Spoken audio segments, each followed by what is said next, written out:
તો રાજ્યમાં હજુ પણ 3 દિવસ ભારે રહી શકે છે। ગુજરાતના ઘણા ભાગોમાં વરસાદની આગાહી। દક્ષિણ ગુજરાતના કેટલાક ભાગમાં વરસાદી માહોલ। સુરતમાં સવારથી જ વરસાદી માહોલ જામ્યો। કમોસમી વરસાદને લઈને ખેડૂતોની ચિંતામાં વધારો થયો છે। તો સુરતમાં વહેલી સવારથી વરસાદી માહોલ જામ્યો છે। દક્ષિણ ગુજરાતના કેટલાક ભાગોમાં વરસાદી માહોલ જોવા મળ્યો। દક્ષિણ ગુજરાતમાં ભારે વરસાદ નોંધાઈ રહ્યો છે અને હજુ પણ 3 દિવસ સુધી આ વરસાદ ખેડૂતોને હેરાન કરશે। ખેડૂતોની ચિંતામાં વધારો થઈ રહ્યો છે કારણ કે હવામાન વિભાગ દ્વારા પણ 3 દિવસ સુધી ભારે વરસાદની આગાહી કરવામાં આવી છે। ખાસ સૌરાષ્ટ્ર અને દક્ષિણ ગુજરાતના ખેડૂતોને આ માવઠું રડાવી રહ્યું છે। તો કમોસમી વરસાદથી ખેડૂતો ચિંતિત છે। સુરતમાં પણ આજે વહેલી સવારથી ફરી એકવાર વરસાદી માહોલ જામ્યો। કમોસમી વરસાદના કારણે અહીં લોકોનું જનજીવન પણ પ્રભાવિત થયું। વહેલી સવારથી ઘણા એવા વિસ્તારો છે દક્ષિણ ગુજરાતના કે જ્યાં વરસાદી માહોલ જામ્યો હતો। આ ઉપરાંત સૌરાષ્ટ્ર અને મધ્ય ગુજરાતમાં પણ વરસાદી માહોલ રહ્યો, પરંતુ દક્ષિણ ગુજરાતના દ્રશ્યો સામે આવ્યા છે। હવામાન વિભાગની આગાહી વચ્ચે સુરતમાં 6ઠ્ઠા દિવસે સતત કમોસમી વરસાદ પડી રહ્યો છે।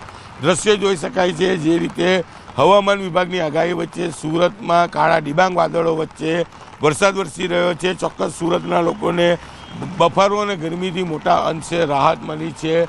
સુરત અને હિલ સ્ટેશનમાં પરિવર્તિત થયું હોય તેવો નજારો જોવા મળે છે। આમ તો દિવાળી બાદ ઠંડી શરૂ થતાં લોકો સ્વેટર, જેકેટ અને હાથના ગ્લોવ્સ કાઢતા હોય છે, પણ હજુ પણ લોકો છત્રી અને રેનકોટનો ઉપયોગ કરતા જોવા મળી રહ્યા છે। ત્યારે બીજી બાજુ જે રીતે વરસાદ વરસી રહ્યો છે તેને લઈને ખેડૂતોની ચિંતામાં વધારો જોવા મળી રહ્યો છે। દક્ષિણ ગુજરાતનો મહત્વનો પાક ડાંગર કે જે તૈયાર થઈ ગયો છે, કેટલોક પાક ખેતરોમાં છે, કેટલોક પાક સુકાવા મૂકેલો છે, તમામ પાક પલળી જવા પામ્યો છે। કેટલાક ખેતરો નવા પાકની વાવણી માટે તૈયાર છે। બિયારણ ખેડૂતોએ લાવીને પોતાના ઘરમાં મૂક્યું છે, પણ સતત વરસાદ વરસી રહ્યો છે જેને લઈને ખેડૂતોની મુશ્કેલી વધી રહી છે। કહી શકાય 2025નું વર્ષ ખેડૂતો માટે રાતા પાણીએ રડવા જેવું છે અને દક્ષિણ ગુજરાતમાં ડાંગર બાદ બાગાયતી પાક એટલે કે કેરી અને ચીકુનો પાક લેવામાં આવતો હોય છે। જ્યારે જે રીતે વરસાદ પડી રહ્યો છે અને ઠંડી દેખાઈ નથી રહી તેને લઈને આ વર્ષે બાગાયતી પાકોમાં પણ નુકસાન જાય તેવી ભીતિ સેવાઈ રહી છે। ત્યારે હજુ પણ 2 થી 3 દિવસ જે રીતે હવામાન વિભાગે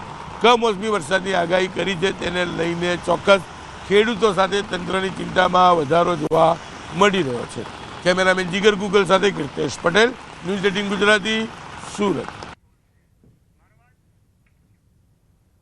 તો સાબરકાંઠા જિલ્લામાં શિયાળામાં ચોમાસા જેવો માહોલ। હવામાન વિભાગની આગાહી વચ્ચે વરસાદી માહોલ। તમામ તાલુકાઓમાં વરસાદી માહોલ જોવા મળ્યો। વહેલી સવારથી ઝરમર વરસાદ, ખેડૂતો ચિંતિત બન્યા છે। સવારે 6 વાગ્યાથી 8 વાગ્યા સુધી તલોદમાં 13 મિલીમીટર જેટલો વરસાદ નોંધાયો, તો પ્રાંતિજમાં 3 મિલીમીટર, ખેડબ્રહ્મામાં 3 મીમી, તો વડાલીમાં પણ 3 મિલીમીટર જેટલો વરસાદ નોંધાયો। હિંમતનગરમાં પણ 1 મિલીમીટર જેટલો વરસાદ પડ્યો।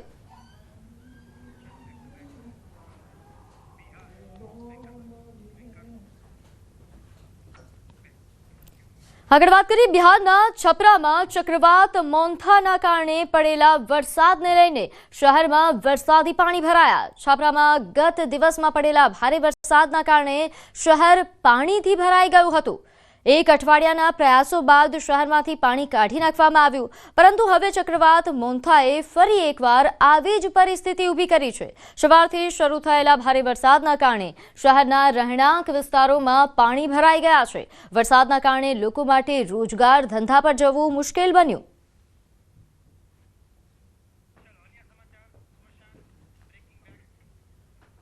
હવે નજર કરીએ અન્ય સમાચારો પર। તો સ્મશાન ગૃહમાં મોતનો મલાજો પણ ન જળવાયો। સ્મશાન ગૃહમાં સૂકા લાકડા ખૂટી ગયા। લાકડા ન મળતા ટાયર, ગાદડાથી અગ્નિદાહ દેવામાં આવ્યો। અમદાવાદના ઓઢવમાં હચમચાવી નાખતો બનાવ। ઓઢવ સ્મશાન ગૃહમાં મોતનો મલાજો ન જળવાયો। અમદાવાદ મ્યુનિસિપલ કોર્પોરેશનની માનવતા જાણે મરી પરવારી છે। અંતિમ વિધિ માટે ટાયરો અને ગોદડાનો ઉપયોગ કરવો પડ્યો। ઓઢવ સ્મશાન ગૃહમાં સૂકા લાકડા ખૂટી પડ્યા અને લાકડા ન મળતા ટાયરોથી અગ્નિદાહ આપવો પડ્યો। સ્વજનોની મજબૂરી, મૃતદેહને અગ્નિદાહ માટે ટાયર અને ગાદડાનો તેમણે ઉપયોગ કરવો પડ્યો।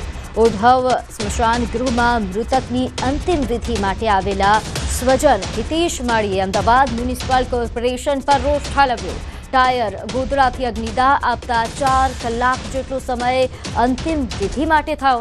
લાકડા ન મળતા આખરે ટાયર અને ગોદડું રાખીને અંતિમ વિધિ કરવામાં આવી। તો ફરી જઈશું એકતાનગર. અહીં પ્રધાનમંત્રી નરેન્દ્ર મોદી જે લોકોનું અભિવાદન ઝીલી રહ્યા છે અને ખૂબ મોટી સંખ્યામાં આજે લોકો એકતાનગર ખાતે પહોંચ્યા છે. સરદાર વલ્લભભાઈ પટેલની જન્મ જયંતિની ઉજવણી માટે તમામ લોકો પહોંચ્યા છે. ત્યારે પ્રધાનમંત્રી નરેન્દ્ર મોદી કે જેમને લોકો તેમનું અભિવાદન ઝીલી રહ્યા છે, તો પ્રધાનમંત્રી નરેન્દ્ર મોદી પણ ખૂબ જ ઉત્સાહ સાથે લોકોનું અભિવાદન ઝીલી રહ્યા છે. આજે પ્રધાનમંત્રી નરેન્દ્ર મોદી દ્વારા એકતાનગર ખાતે સરદાર વલ્લભભાઈ પટેલની જન્મ જયંતિ નિમિત્તે ઉજવણીમાં તેઓ સહભાગી થયા. તેમણે આજે સરદારને નમન કરીને આ ઉજવણીની શરૂઆત કરી અને કેવડિયામાં પીએમ મોદી દ્વારા લોહ પુરુષ સરદાર પટેલને નમન બાદ એકતા પરેડ પણ તેમણે નિહાળી. ખૂબ જ ભવ્ય એકતા પરેડનું આયોજન થયું, જેમાં જે શરૂઆત જ્યારે એકતા પરેડની થઈ ત્યારે પ્રધાનમંત્રી નરેન્દ્ર મોદીને ગાર્ડ ઓફ ઓનર આપવામાં આવ્યું, જેનું નેતૃત્વ મહિલા અધિકારીઓએ કર્યું. અને તે બાદ પ્રધાનમંત્રી નરેન્દ્ર મોદીએ એકતાનો સંદેશ આપ્યો. એકતાનો શપથ એ તમામ લોકોને તેમણે લેવડાવ્યા અને આ શપથ ગ્રહણ કર્યા બાદ તમામ લોકોએ એકતા પરેડ નિહાળી. તો આજે લોખંડી પુરુષ સરદાર વલ્લભભાઈ પટેલની 150મી જન્મ જયંતિની દેશભરમાં ઉજવણી. તો આજે લોહ પુરુષ સરદાર વલ્લભભાઈ પટેલની જન્મ જયંતિ. દર 31 ઓક્ટોબરે એકતા દિવસની ઉજવણી કરાય છે. એકતા દિવસ નિમિત્તે રન ફોર યુનિટીનું આયોજન અમદાવાદ મ્યુનિસિપલ કોર્પોરેશન દ્વારા સરદાર પટેલની પ્રતિમા નારણપુરા ખાતે રન ફોર યુનિટીનું આયોજન કરાયું. સીએમ ભૂપેન્દ્ર પટેલના હસ્તે શરૂઆત કરવામાં આવી. મુખ્યમંત્રીએ સંબોધન કરતા જણાવ્યું કે રન ફોર યુનિટી દેશને એકતાથી જોડશે તેમજ સૌને સ્વદેશી સાથે જોડવા અપીલ કરી. તો મુખ્યમંત્રી રન ફોર યુનિટીના આયોજન દરમિયાન ઉપસ્થિત રહ્યા. નોંધે છે કે આજે લોહ પુરુષ સરદાર વલ્લભભાઈ પટેલની જન્મ જયંતિ, જેને આપણે રાષ્ટ્રીય એકતા દિવસ તરીકે ઉજવીએ છીએ, તે દિવસ દરમિયાન રાજ્યભરમાં દેશભરમાં રન ફોર યુનિટી માટે આયોજન થતું હોય છે. ત્યારે અમદાવાદમાં પણ વિશેષ આયોજન કરવામાં આવ્યું, જેમાં મુખ્યમંત્રી ભૂપેન્દ્ર પટેલ દ્વારા રન ફોર યુનિટી કે જેનો પ્રારંભ કરાવવામાં આવ્યો. ત્યારે મુખ્યમંત્રી ભૂપેન્દ્ર પટેલ કે જેમણે એકતાના શપથ પણ સૌ પાસે લેવડાવ્યા અને એ બાદ રન ફોર યુનિટી કે જેમને દેશને એકતાથી જોડશે તેવો વિશ્વાસ વ્યક્ત કર્યો. તેમણે કહ્યું કે સૌને સ્વદેશી સાથે જોડવા માટે પણ તેમણે અપીલ કરી. તો નારણપુરા ખાતે રન ફોર યુનિટીનું વિશેષ આયોજન, ખૂબ મોટી સંખ્યામાં રન ફોર યુનિટીમાં લોકો જોડાયા.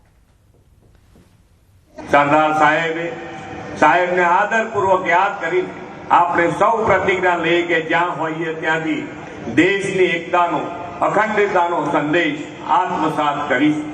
વિકસિત ભારત 2047 સૌ એક બનીને સાકાર કરીશું. તો આજે સરદાર પટેલની 150મી જન્મ જયંતિ નિમિત્તે ગાંધીનગર સેન્ટ્રલ વિસ્ટાથી રન ફોર યુનિટીનું આયોજન કરાયું, જેનું નાયબ મુખ્યમંત્રી હર્ષ સંઘવીએ પ્રસ્થાન કરાવ્યું. સરદાર પટેલના સેવા સમર્પણ એકતાનો સંદેશ આપ્યો. ગાંધીનગર મહાનગરપાલિકા અને જિલ્લા વહીવટીતંત્ર દ્વારા આયોજન કરવામાં આવ્યું. તો સેન્ટ્રલ વિસ્ટાથી રન ફોર યુનિટીનું આયોજન થયું, જેમાં ખૂબ મોટી સંખ્યામાં ગાંધીનગરવાસીઓ સહભાગી થયા. નાયબ મુખ્યમંત્રી હર્ષ સંઘવીએ પ્રસ્થાન કરાવ્યું. તેઓ પણ રન ફોર યુનિટીના આયોજન દરમિયાન સહભાગી થયા. તેમને પણ તમામ લોકો સાથે આ સ્પર્ધામાં તેઓ જોડાયા અને રન ફોર યુનિટી માટે દોડ્યા. સેન્ટ્રલ વિસ્ટાથી રન ફોર યુનિટીનું આયોજન, જેનું પ્રસ્થાન નાયબ મુખ્યમંત્રી હર્ષ સંઘવી દ્વારા કરાવવામાં આવ્યું. નોંધનીય છે કે રાજ્યભરમાં આ પ્રકારનું આયોજન થઈ રહ્યું છે, ખાસ કરીને ગાંધીનગરમાં તેનું વિશેષ આયોજન.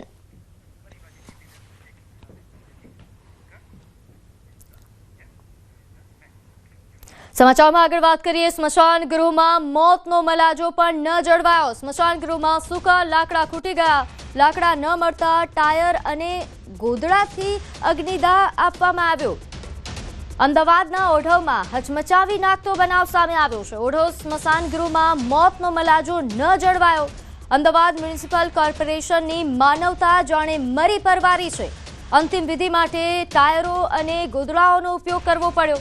ઓઢવ સ્મશાન ગૃહમાં સૂકા લાકડા ખૂટી પડ્યા હતા, જેના કારણે આ પ્રકારે અગ્નિદાહ આપવામાં આવ્યો. સ્વજનોની મજબૂરી રહી અને તેમને મૃતદેહને અગ્નિદાહ માટે ટાયર અને ગોદડાનો ઉપયોગ કરવો પડ્યો. ઓઢવ સ્મશાન ગૃહના દ્રશ્યો છે, જ્યાં મૃતકની અંતિમ વિધિ માટે આવેલા સ્વજન હિતેશ માળીએ અમદાવાદ મ્યુનિસિપલ કોર્પોરેશન પર રોષ ઠાલવ્યો. ટાયર અને ગોદડાથી અગ્નિદાહ આપતા 4 કલાક જેટલો સમય અંતિમ વિધિ માટે થયો. લાકડા ન મળતા આખરે ટાયર અને ગોદડું નાખીને અંતિમ વિધિ કરાઈ. પરિવારજનોએ અમદાવાદ મ્યુનિસિપલ કોર્પોરેશનના CCRSમાં પણ ફરિયાદ કરી છે. તો આ દ્રશ્યો છે અમદાવાદ મ્યુનિસિપલ કોર્પોરેશન કે જેની માનવતા જાણે મરી પરવારી છે. અહીં મોતનો મલાજો પણ નથી જળવાતો તેવા પ્રકારના દ્રશ્યો નોંધે છે કે શું અમદાવાદ મ્યુનિસિપલ કોર્પોરેશનના સત્તાધીશો આ મામલે જવાબ આપશે? સ્મશાન ગૃહમાં કે જ્યાં લાકડા ખૂટી પડે એ ખૂબ મોટી બેદરકારી, ખૂબ મોટી ગંભીર બેદરકારી કહી શકાય. નોંધે છે કે ઓઢવ ખાતે આ પ્રકારની ઘટના બની. તો આ દ્રશ્યો આપ જોઈ રહ્યા છો. સ્વજનોની મજબૂરી કે તેમણે ટાયર અને ગોદડા નાખીને અંતિમ વિધિ એ પૂર્ણ કરવી પડી. અહીં ઓઢવ સ્મશાન ગૃહમાં મૃતકની અંતિમ વિધિ કરવા માટે સ્વજનોએ આ પ્રકારનો ઉપયોગ કર્યો.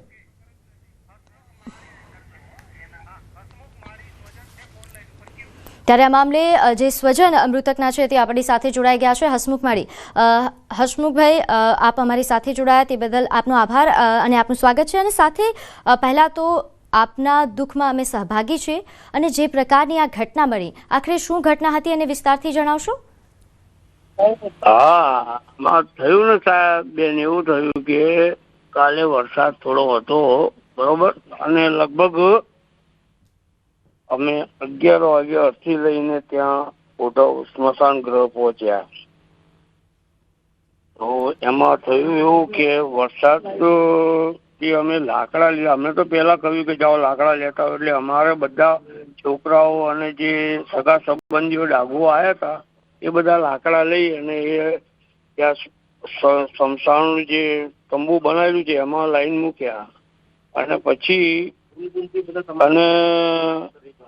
અને પછી લાકડા જોઈએ તો એકદમ ભીના બહાર પડેલા. ગોડાઉન આખું ખાલી, ગોડાઉનમાં કોઈ લાકડું નતું, લાકડા બધા બહાર હતા બેન. હલો જી હસમુખભાઈ, જે રીતે આપે જણાવ્યું કે બધા લાકડા બહાર હતા, સ્મશાન ગૃહ તરફથી કોઈ વ્યવસ્થા જ ન કરવામાં આવી તમારા માટે? ના બેન, કોઈ વ્યવસ્થા નહીં. લાકડા અમે જાતે જ લાયા છે બેન, જાતે જ લાકડા લાયા છે. શું જે ડાઘુ હતો, જે બારનારો હતો, જે શું એને કહ્યું કે આ લાકડા આ જ છે અને અમારે લીલા લાકડા જ આવે છે, સૂકા લાકડા નથી આવતા. શું અને બેન શું છે કે ત્યાંથી જ બધું, અમુક વસ્તુ ત્યાંથી જ મળે છે, મોરસ કહો, ઘી કહો, બધું ત્યાંથી જ મળે છે. એટલે અમારે પૈસા ખર્ચીને, એટલે શું કે એ લાસ્ટ લગભગ 4-4.5 કલાક લાગ્યા બેન. શું અને તો એનો બાજુની જે અરથી હતી ને એમાં ટાયરો 7 થી 8 ટાયર રિક્ષા ભરીને પોતે જેના ઘરમાં માણસ મરણ પામ્યું એ જઈને ટાયરો લઈને આવ્યા. અને પછી એ લાશને, બોડીને એ લોકોએ અગ્નિદાહ આપ્યો અને પછી એમના ફૂલ લઈ ગયા, કારણ કે એ બોડી સળગતી જ હતી. શું અને બેન તકલીફ પડી છે, મૂળ અમને પડી, અમારા સગા સંબંધીઓને પડી છે, બધાને તકલીફ પડી છે. અમારા ઘરે જે હતા શું 5 વાગે, અમે 5:30 વાગે તો અમે ઘેર આવ્યા છીએ બેન. અમે શું ભૂખ્યા ને તરસ્યા? અમે તો ઠીક છે, અમારા ઘરમાં મોત થઈ ગયું છે, બરોબર છે, પણ બીજા બી જે સગા સંબંધીઓ હતા એ લોકોને બી શું છે થોડું બહુ વેઠવાનું આવ્યું. એટલે આ થોડું શરમજનક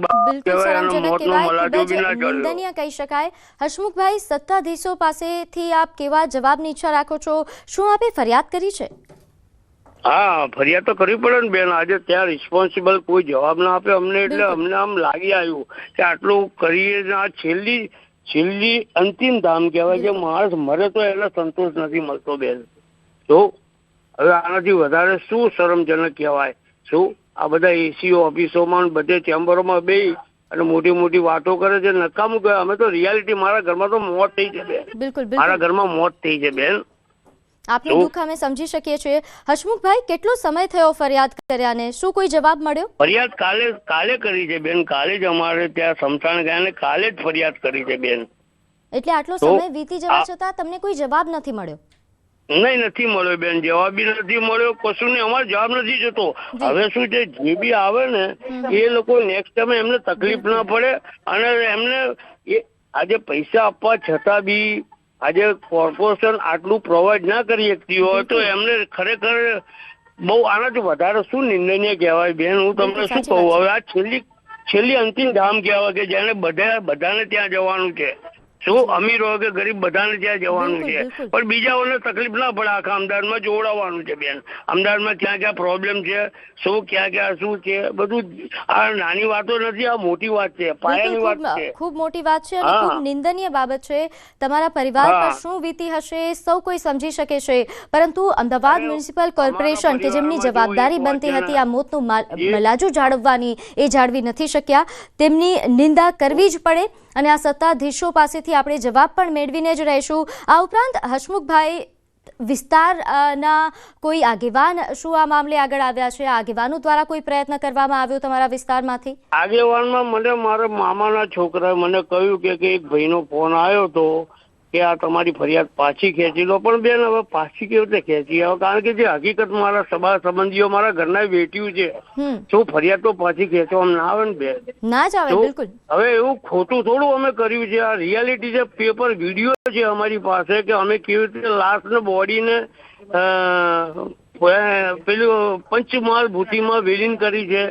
શું એ લોકો ફૂલ બી નથી આપતા, અમારે ફૂલ બી નીકાળવા પડે છે બેન. જે એના હાડકા અસ્થિ વિસર્જન હોય છે ને એ બી અમારા જાતે અમે લોકોએ લીધા છે બેન. બિલકુલ, આ ખૂબ જ ગંભીર ઘટના છે. બિલકુલ. આ સાથે જે રીતે આપણે જણાવ્યું કે ફરિયાદ પાછી લેવા માટે પણ તમને ફોન આવી રહ્યા છે, આ પણ ખૂબ મોટી નિંદાની વાત કહી શકાય. આપ એ જણાવી શકો કે કોના દ્વારા આ ફોન કરાવવામાં આવ્યો, કોણે આ પ્રકારની તમને વાત કરી કે તમે ફરિયાદ પાછી લઈ લો? બેન અત્યારે અમે બધા બેસવામાં બીજી છીએ બેન, અમને કોઈ જાતનું કઈ ભાન નથી, કારણ કે અમારા ઘરમાં મોત થઈ છે બેન, એટલે અમને બીજું કઈ ઉઠતું નથી બેન. શું બસ એટલે આટલું કહું છું. પણ આ મોટી મહત્વની ફરિયાદ માનજો અને આ ખરેખર આ શરમજનક બાબત કહેવાય. શું ઓઢવ વિસ્તારની અંદર છે સ્મશાન ગૃહ, અને અમદાવાદના બધા સ્મશાન ગૃહની વિઝિટ લો, શું રિયાલિટી ચેક કરો તો આ બધા આ લોકોના દલાલ કોન્ટ્રાક્ટરોના ભાંડાફોડ બધું બહાર આવે બેન. શું હા બેન? બિલકુલ બિલકુલ બિલકુલ હસમુખભાઈ, અમે આપની પીડા સમજી શકીએ છીએ, આપનું દુઃખ સમજી શકીએ છીએ, કારણ કે જે આ પરિસ્થિતિ હતી આપના માટે પણ ખૂબ જ કપરી રહી હશે અને સત્તાધીશો પાસેથી આપ જવાબ મેળવવાની આશા રાખો છો અને સાથે આ પ્રકારની ઘટના હવે બીજા કોઈ વ્યક્તિ સાથે ન બને એના માટે તકેદારી રાખવાની આપની આશા છે, તે પણ સરાહનીય છે. અને આપના વતી અમે પણ સત્તાધીશો પાસેથી જવાબ મેળવવા માટે પ્રયત્ન કરી રહ્યા છીએ. સત્તાધીશો કે જેમની આ ખૂબ જ ગંભીર બેદરકારી કહી શકાય, કે જેઓ મોતનો પણ મલાજો નથી જાળવી શક્યા. બસ આ છેલ્લી કક્ષાનું છે બેન. શું હું મારા ભાઈ રમેશભાઈ માલીએ ફરિયાદ કરી હતી, હું તો મારી પાસે ફોન હતો એટલે એમને આપ્યો હતો, કારણ કે એમનો ફોન વરસાદના હિસાબે પલળી ગયો હતો. શું એટલે હા રમેશભાઈ માલી છે ને એમને ફરિયાદ કરી હતી, ફોન મેં આપ્યો હતો એમને. એટલે આ રિયાલિટી છે ને વિડીયો બી છે, એના ફૂટેજ બી છે બેન. હા જી બિલકુલ જી બિલકુલ. હસમુખભાઈ આભાર અમારી સાથે જોડાવા બદલ. તો હાલ જે રીતે હસમુખભાઈએ પોતાની વ્યથા જણાવી કે તેમના ઘરે જ્યારે સ્વજનનું મૃત, આ સમગ્ર મામલે વધુ વિગત સાથે મારી સાથે સંવાદદાતા પ્રણવ પટેલ પણ જોડાઈ ગયા છે. પ્રણવ, અમદાવાદ મ્યુનિસિપલ કોર્પોરેશનની બેદરકારીઓની ઘટનાઓ તો આપણે ઘણી જોઈ છે, પરંતુ આટલી મોટી બેદરકારી, આટલી નિંદનીય ઘટના જે અમદાવાદમાં બની છે, અમદાવાદ મ્યુનિસિપલ કોર્પોરેશનના સત્તાધીશો પાસેથી શું આપે જવાબ મેળવવાનો પ્રયત્ન કર્યો? પ્રીતિ, ચોક્કસ એ કહી શકાય કે માનવતા મરવાડી પડી છે, કારણ કે મોતનો મલાજો પણ કદાચ મહાનગરપાલિકા જાળવી નથી શકી, તે પ્રકારના દ્રશ્યો આજે સામે આવ્યા છે. જે રીતે આ માળી પરિવારને જે કડવો અનુભવ થયો છે, જે અંતિમ વિધિ જે કહેવાય છે કે જીવનની અંદર સૌથી છેલ્લું જે વાદાન હોય છે તે અંતિમ વિધિ હોય છે, તે પણ કદાચ સુખ શાંતિથી નથી કરવા દેતી આ મહાનગરપાલિકા, તે પ્રકારના દ્રશ્યો આજે અહીં જોવા મળી રહ્યા છે. જે રીતે દ્રશ્યોમાં પણ જોવા મળી રહ્યું છે કે પરિવારજનોએ ટાયર લઈને અહીંયા પહોંચવું પડી રહ્યું છે, અને ટાયરના માધ્યમથી જે રીતે ટાયરના માધ્યમથી પણ અહીં જે પરિવારજનોએ જે આક્ષેપ લગાડ્યો કે બાજુના જગ્યાએથી 5 થી 7 ટાયર લાવવા પડી રહ્યા હતા, ત્યારબાદ આ જે મૃતદેહ છે તેને અંતિમ વિધિ છે તે કરવામાં આવી હતી. એટલે કેટલું દુઃખદ કહી શકાય કે મહાનગરપાલિકા જે કરોડો રૂપિયાના બજેટ બનાવે છે, હજારો કરોડ રૂપિયાના બજેટ છે, અને સાથે જ ગુજરાતનું સૌથી મોટું મહાનગરપાલિકા સ્માર્ટ સિટી, હેરિટેજ સિટીનો જે દરજ્જો મળી રહ્યો છે, એ સિટીની આ હાલત હોય તો આપ કલ્પના કરી શકો છો કે અન્ય સ્મશાનોમાં કઈ રીતની સ્થિતિ અને કઈ લાલિયાવાડી છે.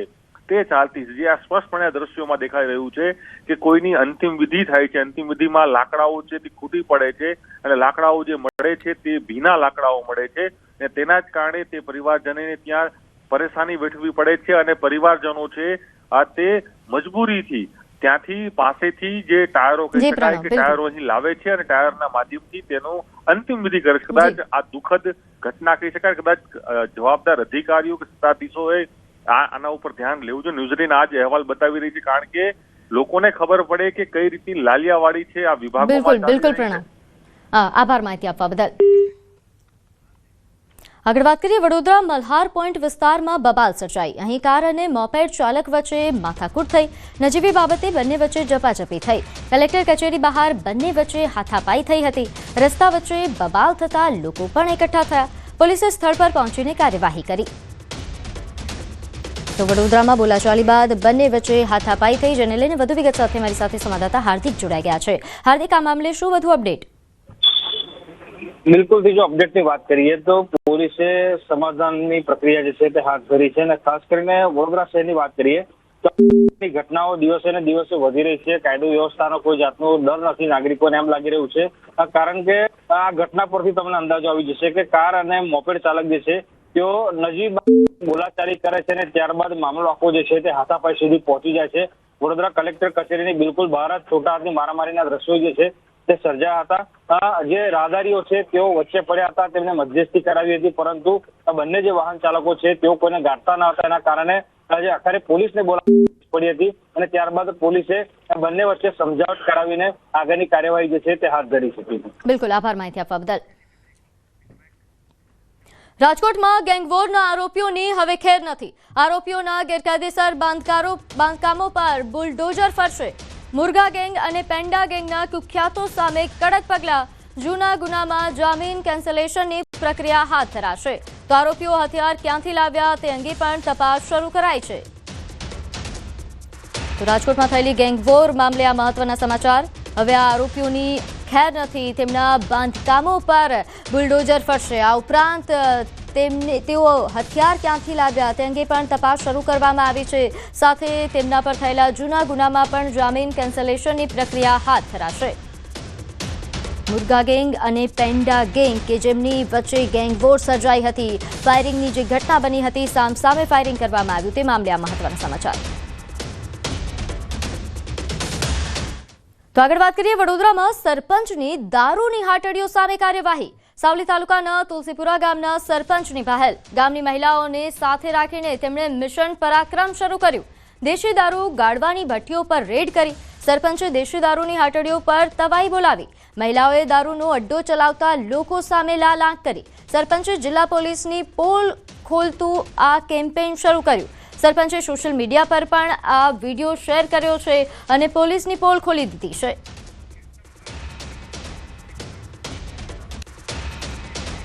આપણે લાઈવ આગળથી ભઠ્ઠી પર આ દારૂ ગરાતો હતો અને તે આપણે બતાવ્યું છે. આ બધી જ બહેનોએ આ દારૂ છે ને બનાવેલો છે, જુઓ તમને કહું. અને આ પણ બેન બોગીનું છે ને બરાબર કચકી કાઢશે, કંટાળી ગયા છે બહેનો. આ રીતના ગુજરાતના દરેક લોકો જો કરશે ગામડાવાળા, તો બહેનો તમારે ચિંતા કરવાની જરૂર નહીં. તમારો ભાઈ બેઠો છે, મને સપોર્ટ કરજો કે તમારે ગામની અંદર ખાલી તમે જો તૈયાર હોય તો આપણે ભલે ભલે બુટલેગર છે તેને પણ બંધ કરાવી દઈશું.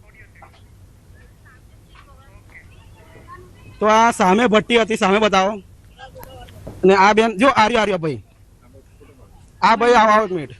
આ ભાઈ તમે ગારો છો દારૂ? ત્યારે આ મામલે વધુ વિગત સાથે મારી સાથે સંવાદદાતા હાર્દિક જોડાઈ ગયા છે. હાર્દિક, આજે સરપંચ કે જેમણે દારૂની હાટડીઓ સામે તવાઈ બોલાવી છે, તેમના વિશે વિગત આપશો અને સાથે સાથે અહીં પોલીસની કામગીરી પર ઘણા સવાલો ઉઠી રહ્યા છે. બિલકુલથી, જો આ સરપંચની આ જે પહેલ છે એ જોઈને ખરેખર તો જિલ્લા પોલીસના જે બાહોશ અને જાબાઝ કહેવાતા જે અધિકારીઓ છે તેમને ઢાંકણીમાં પાણી લઈને ડૂબી મરવું જોઈએ.